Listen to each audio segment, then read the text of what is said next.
So if you guys had a big win today, please write this down. Only use 4% of the capital on your next 20 trades.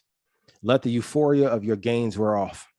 What happens, and we all get the big hit. Let's say we get a fire win on AMD, we get a fire win on Microsoft or TSM, and then we'll go to the deep end of the pool and be like, man, this one company in China has 28 customers, but it's going to be the new Tesla. And guess what we do? We take all of our money, we place it there, and we burn through a bunch of our capital. Risk mitigation is everything. Only use 4% of your capital once you have an amazing trade. This is a great quote that I want you guys to see. Many have ambition, few follow process. The process is everything. It didn't work in Philadelphia, but in trading, if you stick to your plan, I promise you, you will see the results that you want to get. Sticking to process without ambition will still lead to success. To successful outcomes. And you see it in us and how I execute and content. You see it in Troy and Rashad every week. You see it in Trap. You see it with John Henry's. You see it with Matty J. Like everyone, if you go through the posts and content, you can see everyone's following a similar plan to get to what their measurement of success is. And in trading, you have to do that to the T in investing. How to level up in life, help other people. And I hope that I've helped you. If there's anything I can do better or do more of to help you, please put it in chat. But I thought this was very poignant. Eventually, you'll help someone out who will help you back 1,000x. And that's true. Even in like the development of the media content that we do here on Market Mondays, y'all was giving shit out for free for a long time. Then we did episode 70. I'm like, great. Hope it went good. Shot him an idea like, hey, Rashad posted like, hey, we want to do some podcasts. I was like, yeah, right here, right? But there was probably 9,000 people that I helped with investing before then. So you don't always get your blessings back from the people that you help, but sometimes when you give those blessings and help in advance, they'll come somewhere else. And that's a very big key to being able to level up. Who we are with is who we become. So select your friends carefully. When I was going through my notes, which I'm excited to give to you in full at InvestFest, this is one of the things that I went through and that I had to remind myself of. Like, so I want you to be very careful in the 5 to 10 people that you acclimate yourself with and surround yourself with to make life better for you. Angel investors and venture capital firms, please send me a note because I'm ready to begin investing in that space. But this is the only true way to assess the market. Please write this down. Number one, you have to understand the macro environment first. So now with a possibility of a shutdown, I don't think they will shut down. But if we go through a shutdown again, stocks are going to float lower. Number two, then you have to go through the fundamentals of the business. Then who are the biggest macro buyers? So right now, Vanguard and BlackRock are the biggest buyers of damn near everything in the space: real estate, stocks, derivatives, etc. Then technicals. Most people are debating fundamentals versus technicals. It's not versus, it is, you have to use both.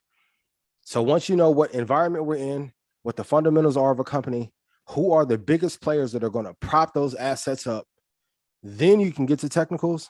Once you have that, it's incredibly hard to lose. So let's take Alibaba. Great company, good technicals, decent macro buyers. The macro environment in China is terrible. And then we saw 2 weeks ago, a bunch of Chinese stocks slid. So you have to have safety in all of these areas, these 4 areas, before a stock can be a buy for you. If that helped you, put yes in chat. And we talked about this last week, but I want to reiterate it again because it's the last time I'm going to say it. The stocks that you invest in long-term should also be the ones that you trade. They should also be the ones that you swing trade. And they should also be the same ones that you have options on. People will say this is not good because you won't be diversified. Go Google right now Warren Buffett's quote on diversification. I'm going to be real. Anybody who knows how to invest well or trade very well, they are hyper concentrated. You won't see a fund manager that has a bunch of money in the market who's very good at investing and trading have 90s or 50 positions. They're going to be leveled down to probably 12 or 13 max. The ones that do really well, probably 8. And I've said it before, you can only know everything about 5 to 7 stocks. Please put in chat, what are the 5 stocks that you know the most about? Once you have supreme focus, you can get supreme gains, which will help you build supreme wealth. And you have the right to do whatever you want to do. and go about it a different way. But if you do, the results may not be that good. I want to stress the golden rules of retirement. Once again, I want you to spend a block of time, 4 hours with your family and friends, 4 hours working on the things that you love, 4 hours on your health, and then 4 hours on creativity. Please do not let people rob you of your time. Here are the 5 ways to get into the market. Please screenshot this. The 72 EMA, the 200 EMA, the 400 EMA. Now, the 400 EMA is like a proverbial low to boat area. So if it ever drops that low, that's where you can get in. Fibonacci retracements. We gave you a couple places, the 23.6 and the 50. Kayla, don't worry, I won't give out our custom levels. And then the yearly open. I also gave away another one on the Mark Cuban episode that I swear I would never talk about again. And then also one way that we always talk about, and Rashad brings it up probably every episode, dollar cost averaging, or just think of it buying every month. So 2 Saturdays ago, people was like, hey, I don't know how to buy. Here it is. But even if you do nothing else, but just buy the ones that you love, that you know are going to do well every month, you will be good. But stop thinking that you need more information to be able to execute and buy, because you have everything that you need. What is going to happen? What I don't want to happen is from 2021 to 2025, you miss out on investing and you look back and be like, damn, I could have been retired now had I been adding to these positions every month. Because I'm going to tell you, when Rashad gets to that number or Troy gets to that golden number, hey, I don't know, maybe Jamal will do the interviews, but hey, they get to a certain number, it's going to be over with. The safest stocks. Hey, it's been earned.